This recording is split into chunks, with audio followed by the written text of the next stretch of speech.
The Clean Power Hour is brought to you by CPS America, the maker of North America's #1 three-phase string inverter, with over 6 gigawatts shipped in the U.S. The CPS America product lineup includes three-phase string inverters ranging from 25 to 275 kW. Their flagship inverter, the CPS 250-275, is designed to work with solar plants ranging from 2 megawatts to 2 gigawatts. The 250-275 pairs well with CPS America's exceptional data communication, controls, and energy storage solutions.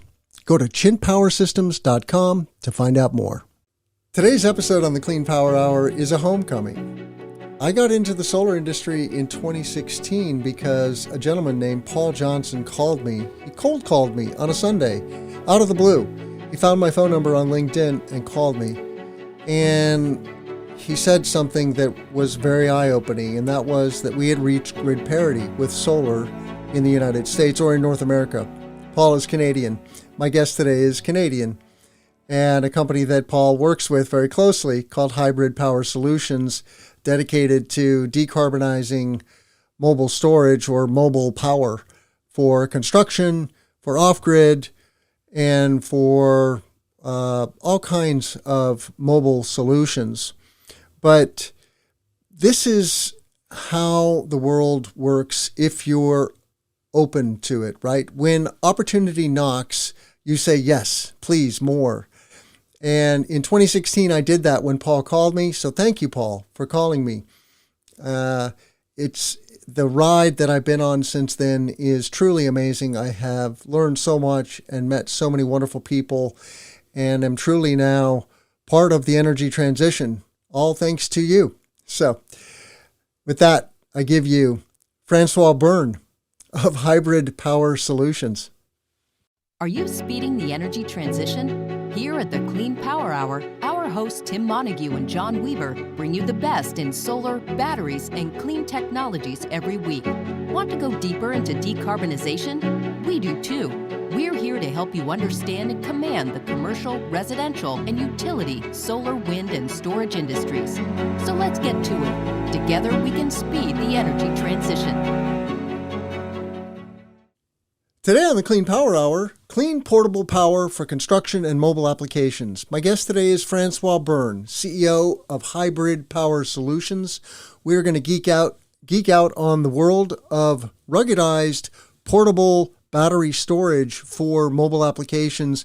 Before we do that, check out all of our content at cleanpowerhour.com. Give us a rating and a review on Apple and Spotify, and please tell a friend about the show. We do this for you twice a week. We really appreciate you being here. And reach out to me on LinkedIn. I love connecting with my listeners, or at the website cleanpowerhour.com. We have a number of upcoming events. Check out the events tab for all of our webinars. Francois, welcome to the Clean Power Hour. Thanks for having me, Tim. It was great to get to know you a little bit in our pre-interview, and looking forward to bringing this content to my audience. You know, I've been a fan of mobile batteries since I got into the RV world a few years ago, and then I bought a portable power bank for camping.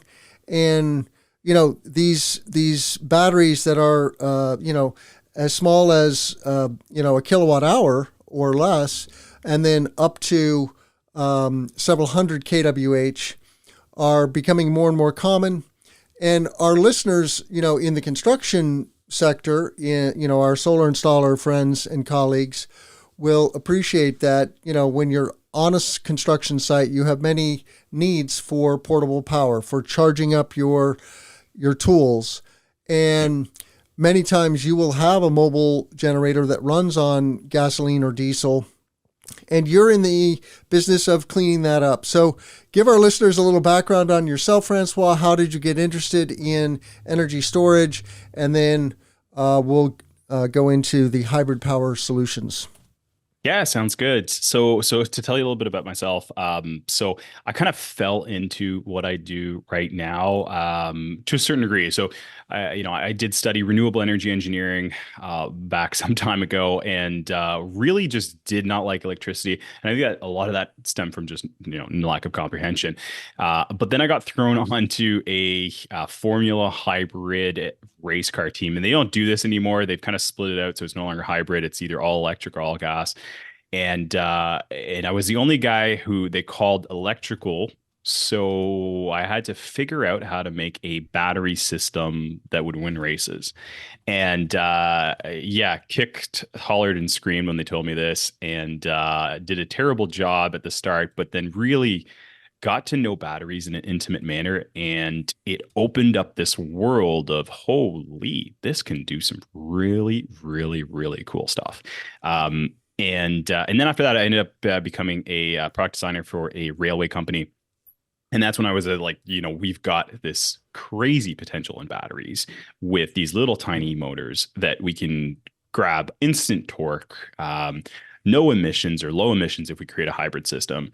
This is a winning combination. And then we were doing some prototyping. I got a patent there working at this company, and it was this holy wow moment when we were presenting to clients that they're going, so you mean I can do this many things with this little tiny guy, and I just got to pull a trigger? Yeah, that's right. And fast forward a little bit into 2015, and got on the entrepreneurial voyage, if you want to call it that, and really was just chasing that opportunity that I really discovered early on in my career.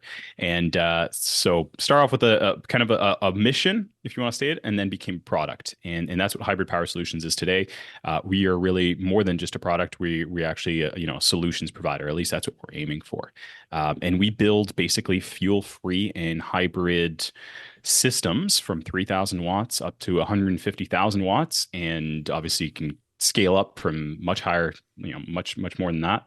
And yeah, and who we're geared towards is, we're not going to be your utility scale provider. We're not there to provide hundreds of megawatt hours of energy storage. What we are doing is we are basically eliminating the need for gas and diesel generators, and that's a super broad market. But it could be everything from military to mining to construction. I mean, there is not a single building that's gone up where they haven't used at some point some form of gas or diesel generator. So put it into perspective for you. Yep. Yeah, when you look around at the built environment, you're looking at a sea of generators basically that was involved in the construction of that built environment. And we definitely want to and can now clean that up. I mean, one angle here is that you want to be charging that battery with renewable energy if at all possible. That's sometimes possible and many times not possible until we completely green the grid, of course, which is also happening, to the tune of something like 40 gigawatts of solar being added to the American grid this year in solar power. So anyway, yeah, the connection between electric transportation and stationary storage is very direct. You see Tesla, for example, going after cars first, but then stationary storage, and that's a big part of their business. And they are today one of the leaders in stationary storage. So fantastic product overall. But Francois, why construction? What was it about that application that kind of sparked your imagination? Yeah, it's we to go back a little bit. So 7, 8 years ago, we found that the mining industry was just desperate for a solution that didn't have any fumes. It had nothing to do with the green aspect. And quite frankly, I really don't sell much on I don't say here's a clean power alternative. I say here's something that's going to save you money. Because then people start listening. And then I also say this is a lot safer than what you're currently using, and your guys are going to like it too. And this is the thing, right? I one part of my background that I didn't talk about is I used to pull cable on a railway, like digging trenches, right? And I was using a generator day in, day out, and I was 10 feet away from this thing for 10-hour shifts. There is no other lesson in the world than discomfort when you're standing right near these super cheap, loud gasoline generators and having to refuel them. And quickly I realized that, it's yes, okay, they love the clean thing and it's a great marketing, and ESG departments are going to love it, but you have to sell on this is going to make your job cheaper, and your guys are going to be, or your girls, they're going to be a lot happier. And that's where we saw this niche, and it really needed to be changed in this massive market opportunity, right? Like we can talk about construction all day long, which is fantastic, but think about the other applications, right? All these work crews that are just doing maintenance. I mean, if you're talking about a solar panel farm, right? How many times do you require some kind of equipment, lighting, or power on site, and you're having to roll in a diesel generator to put up your solar panel farm? I mean, it's kind of ironic in that, where we could offer you a solution that's going to over time save you, 75 to 90% of your operating costs, and you don't have to hear this thing run in the back of your head all day long, right?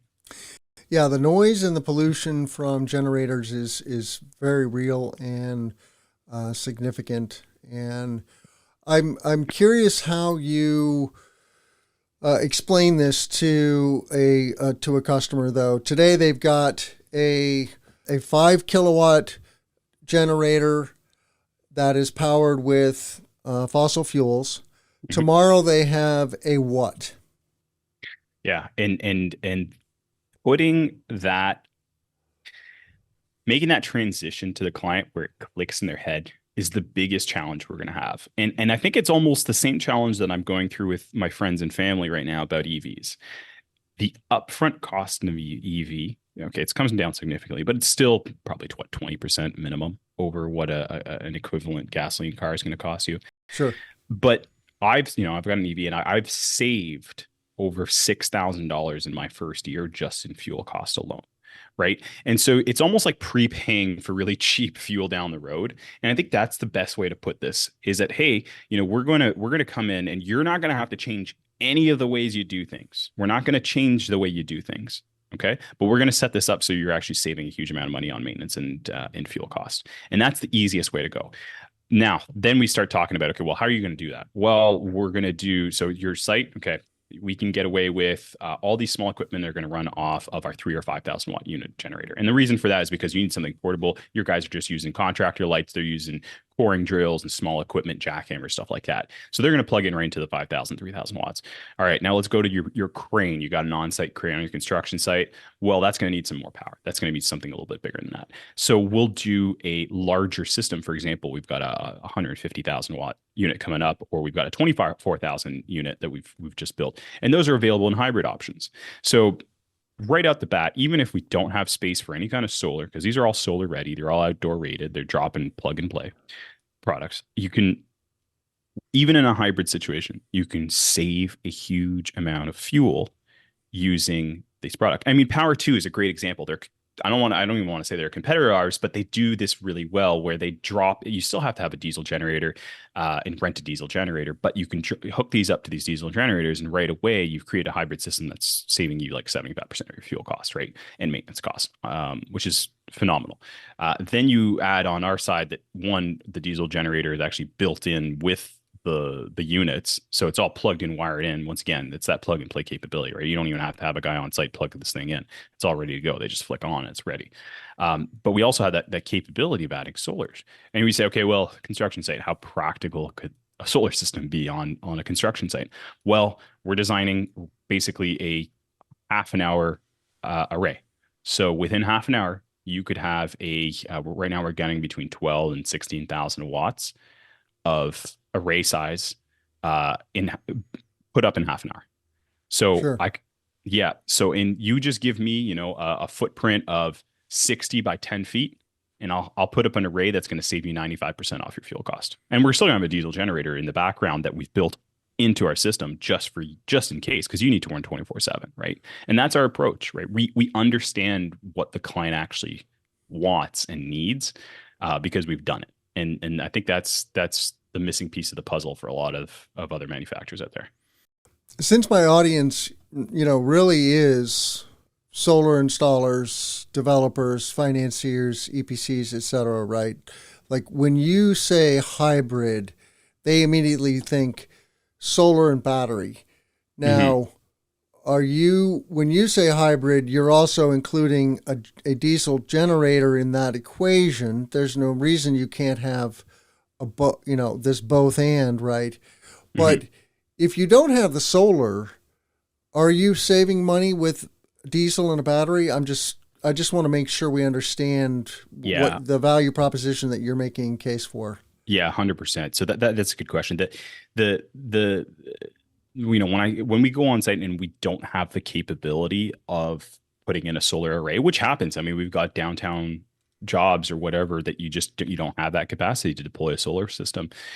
The diesel and battery combo is so effective, and I'll tell you why it's so effective. It is effective because almost all industries overestimate their power consumption by over tenfold. If I go out on site right now and I go to a 25 kilowatt diesel towable, which is the most popular diesel generator out there, it is typically running between 2 and 3 kilowatts on a 25 kilowatt diesel generator. And that is because rental companies make a lot more money if they rent you that diesel 25 kilowatt instead of renting you a 5 kilowatt. Not only that, but the other thing is that, okay, well, maybe I have that one piece of equipment I use for half an hour once a week. That's going to draw 15 kilowatts. So I need that 25 kilowatts. The beauty of batteries is that for that half hour job, I can feed it with 24 kilowatts continuous on our Spark, one of our models, our most popular models. I can feed it with 24 kilowatts continuous and peak up to 48 kilowatts. But for the rest of the time that I'm averaging 2 to 3 kilowatts, it's just humming along really nicely and not wasting insane amount of fuel because this generator has been designed for, 25 kilowatts, not 2 or 3 kilowatts. So I think that's the beauty of batteries. And that's where you're going to see, up to 75% reduction using a generator battery system that doesn't have solar at all. And then now and then once you add solar, then you're really starting to push it, right? Yeah. So they're much higher numbers. So what you're saying is when a diesel generator, I'm no expert on diesel generators. Okay. So and I would venture that many of my listeners are not either, but they're familiar enough to know what they look like and sound and smell like. They probably even worked with them. Yeah. But the generator is running at a minimum speed when the engine is on, right? It has to maintain a certain RPM in order to run, period, right? Exactly. And that's where the waste is coming in, right? Because it's actually consuming more fuel ultimately than you would by storing some of that output in a battery and then shutting the generator off and using the battery, which has a much finer speedometer on it, basically. That's exactly. And the best analogy I can make is think about running your car, your gasoline car, being on with your gasoline. So turning your engine on to run your radio. That is what people are doing. Yeah. And the big thing here is you hit the nail on the head when you said, the turning off point. What we do with our diesels is when in hybrid mode with diesel and battery, we're putting a much smaller diesel engine on there. So I can, on our 24 kilowatts, we do a 6 kilowatt diesel. And the reason we do that is because we just need to do average plus about 50%. And so average load plus 50%. And the reason we need the extra 50% is because we need to charge the battery at the same time as well, right? So we do that, and then we charge up the battery. It hits a certain percentage. We can dictate whatever that percentage is, and it shuts off. So on a site, it may only run 2, 3, 4, 5 hours a day, right? On a heavy user, maybe 12 hours a day, but that's 50% less runtime. Not only that, I'm using a smaller generator, and I'm running it at the peak efficiency. We look at that efficiency curve, and we can set the load, the charging rate, basically to that precise efficiency. Now, the other thing on these 25 kilowatt generators and bigger is that they hate low power consumption. So they are not meant to run at these 2-3 kilowatt levels. It creates an incredible amount of wear on the engines. And now with these new tiered emissions coming into play, they actually have to put load banks to run them at higher loads. Okay, so basically giant resistors are being put on these things just so that they can not ruin the engines and also meet their emissions requirements using DEF. So they actually have to waste power So incredible, absolutely incredible waste. Just they're burning through power just so they can meet these emission requirements.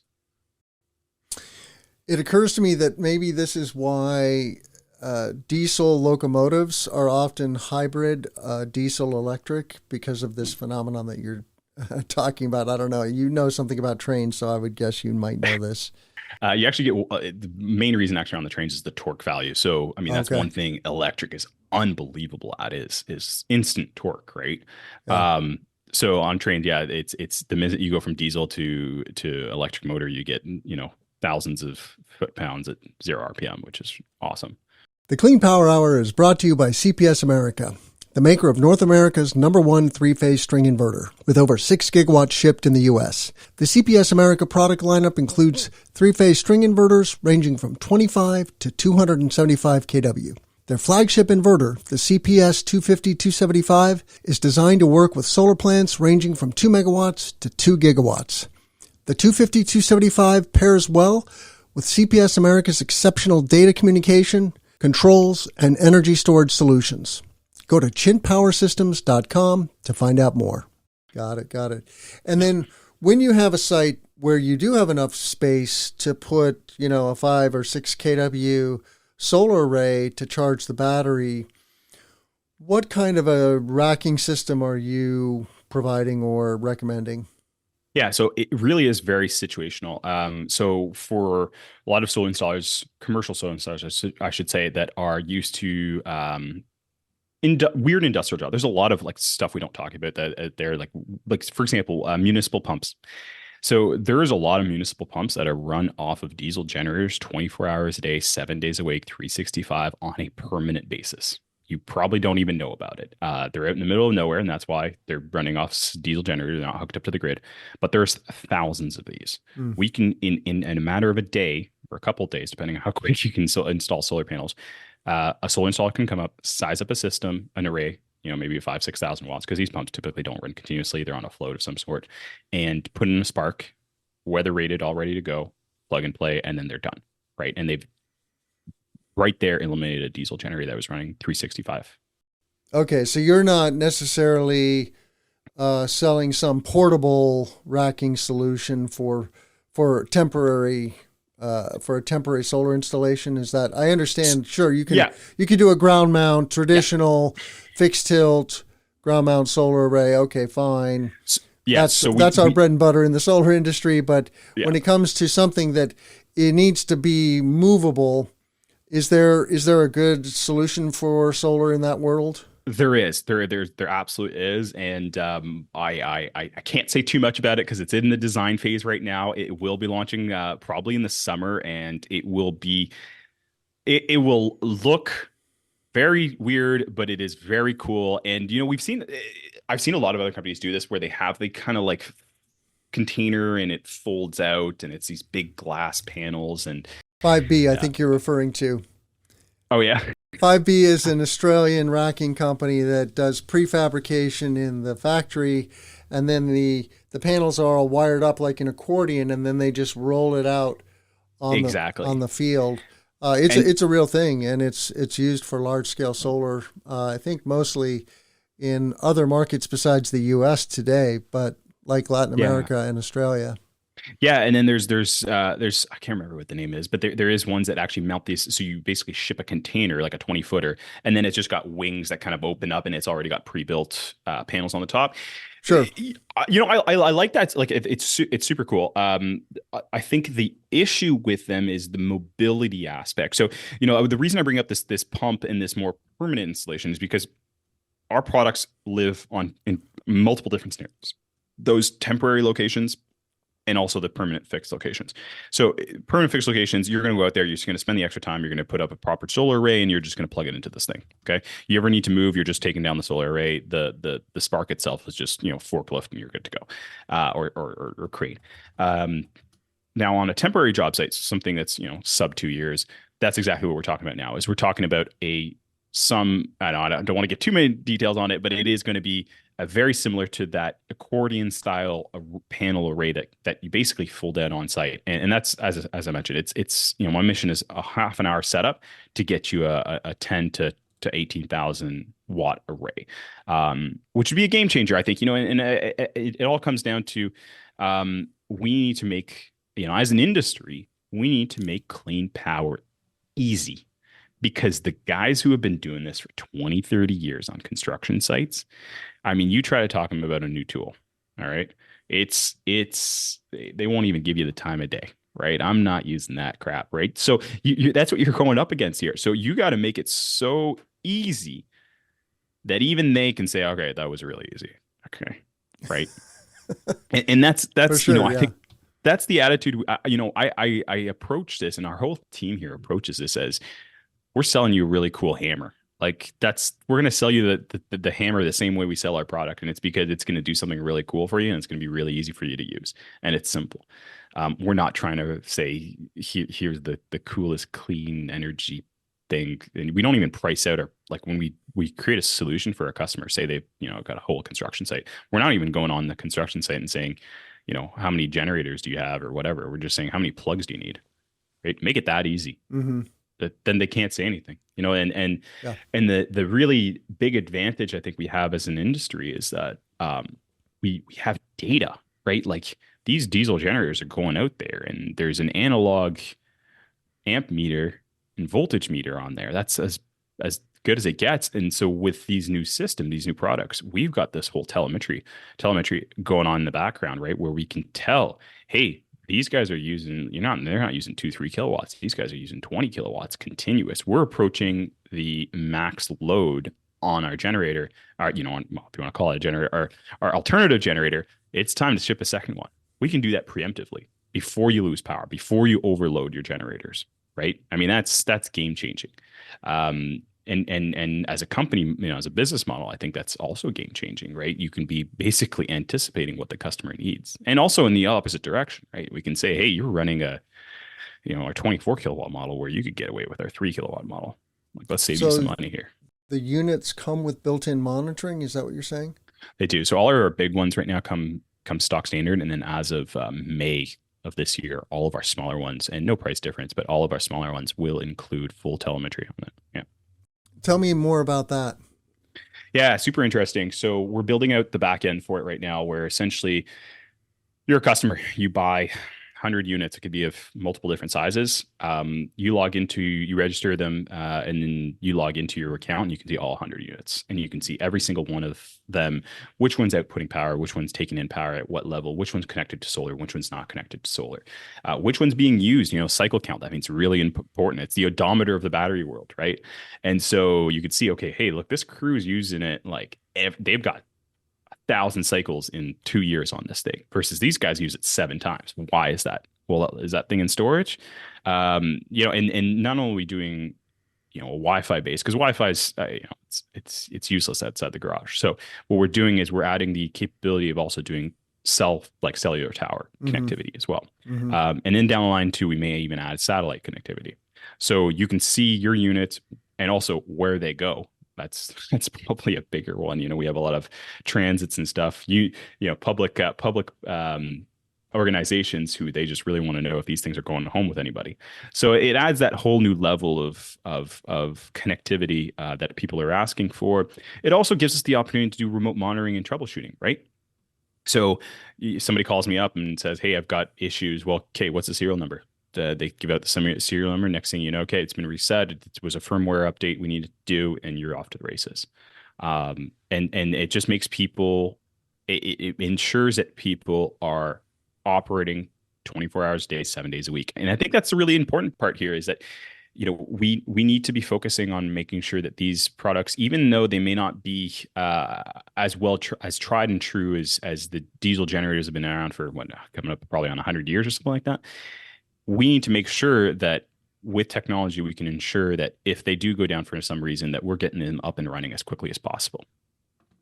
And I think that's the big service aspect that we're going to be offering as well, not only through this remote monitoring and troubleshooting, but also just being there so that if a customer says, "Hey, look, I've got a unit down. I don't even know what the problem is. I'm just going to hand them a new one or a loaner unit." And the minute they got that, they're up and running right away. Right. And then I'll go take my time and look at what happened, fix it that way.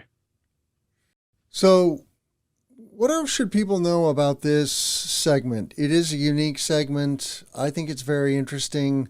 I'm fascinated by making things, more weather resistant and rugged. You know, let's face it, things get beat up on a construction site. They're getting lugged around, moved, dropped, run into, etc.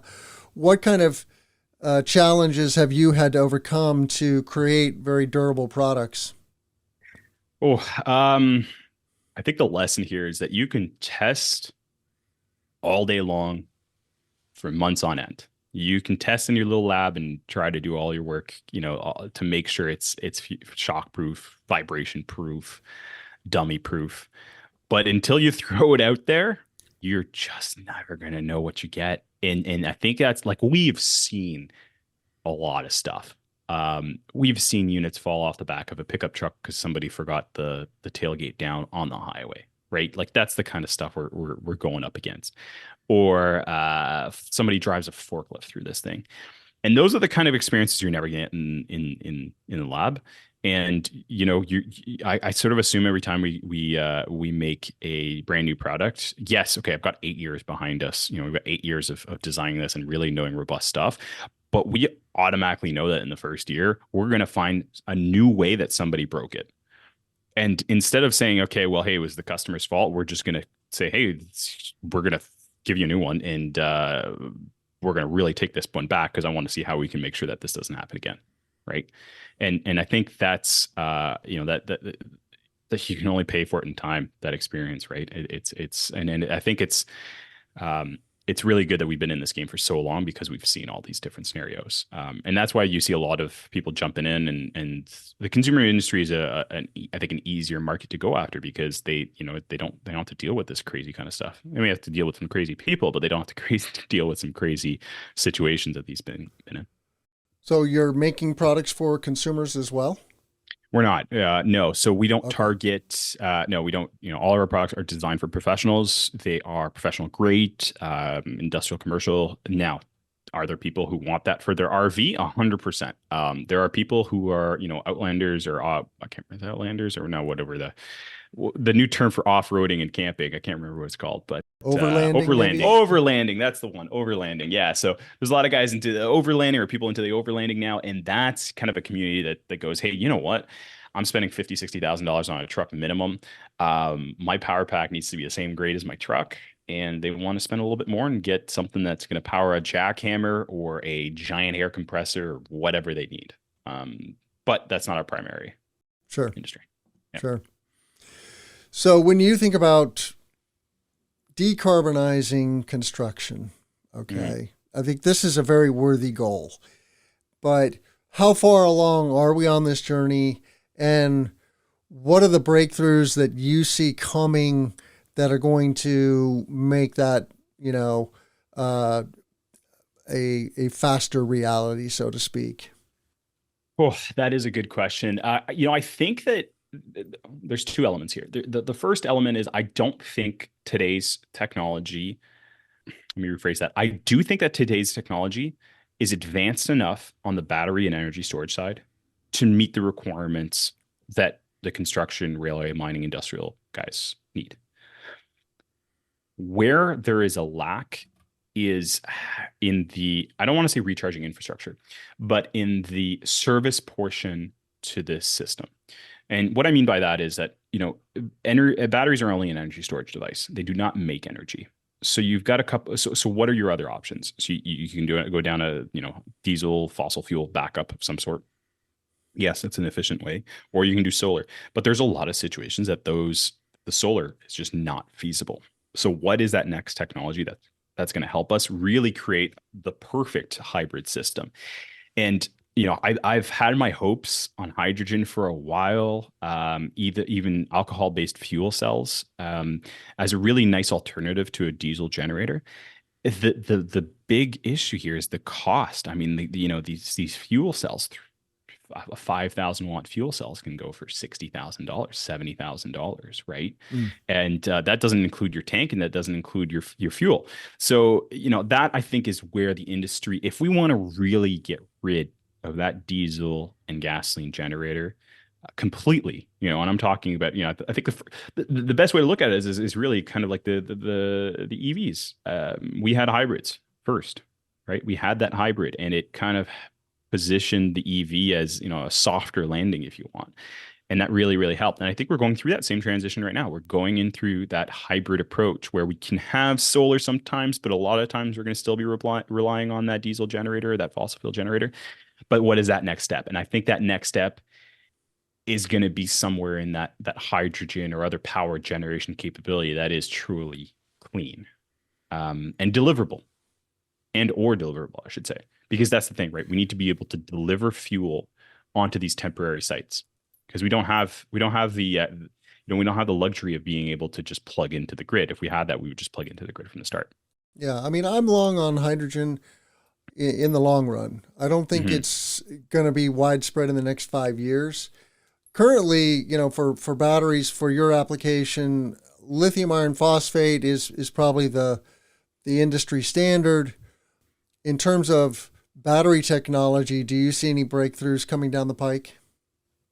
There's a couple companies we're working with, and I can't spill the beans on that, which have some really interesting technology. And I think the big breakthrough is going to come in the form of safety. I think we're going to see that also in the near future for residential and commercial energy, like fixed energy storage solutions, where lithium is just, any lithium chemistry is inherently going to be somewhat unsafe. I'm not saying that it's dangerous. I think gasoline and diesel are much more dangerous. But what I'm saying is that to have a completely flame-free, fire retardant battery, I think that's kind of the next step in technology. Yeah. Because there is this apprehension about moving to a battery system that could technically, catch fire, right? For sure. So and this sort of leads into the conversation of a lot of our customers are actually looking at this in twofold for our product, and maybe this is the way that we help the industry transition is they're looking at this. Okay, I've got temporary power on site. I purchase this product, or I rent it, or at least whatever it is. I get this product on site. I'm using it for my temporary power. I'm putting up the building. But then I'm taking the same system and I'm selling it back to the customer of that building and providing emergency backup power for that building in a stationary application. That's where, people go, whoa, I just basically I bought an asset and resold an asset. And at the same time, I got almost free power out of it for a year, 2 years, or whatever it took me to build this thing. And so that's now you're saying, okay, well, I don't care about the price tag anymore. It doesn't matter if it's 20, 30% more expensive from the start. I'm selling it off at the end of this thing. I'm not selling off any generators. That's a sunk cost. And most of my cost is in fuel, so it has to be sunk. So that's, I think, where we're going to really see success, that dual use, right? Interesting. Yeah. Well, I want all of our listeners to check out all of our content at cleanpowerhour.com. We've had a variety of storage technologies on the show. We've had zinc, we've had organic flow batteries, we've had heat batteries. And so the energy storage space is blossoming and diversifying. Lithium ion does dominate today, but in 5 to 10 years, something else will come along. There's no question about it. But connect with us on LinkedIn and reach out to me there or on my website, cleanpowerhour.com. Francois, how can our listeners find you? Yeah, so visit up on our website, hybridps.ca. And yeah, I'm on LinkedIn. So Francois Byrne, just check me out there and feel free to shoot me a message if any of this resonated with you, especially if you're somebody who's, actually in the trenches doing this kind of stuff. We design our product based on your request. So if you got anything you would love to see out of a battery or out of a portable microgrid, just let us know. Great. Well, thank you so much. I'm Tim Montague. Let's grow solar and storage. Thanks, Tim. Hey, listeners. This is Tim. I want to give a shout out to all of you. I do this for you twice a week. Thank you for being here. Thank you for giving us your time. I really appreciate you and what you're all about.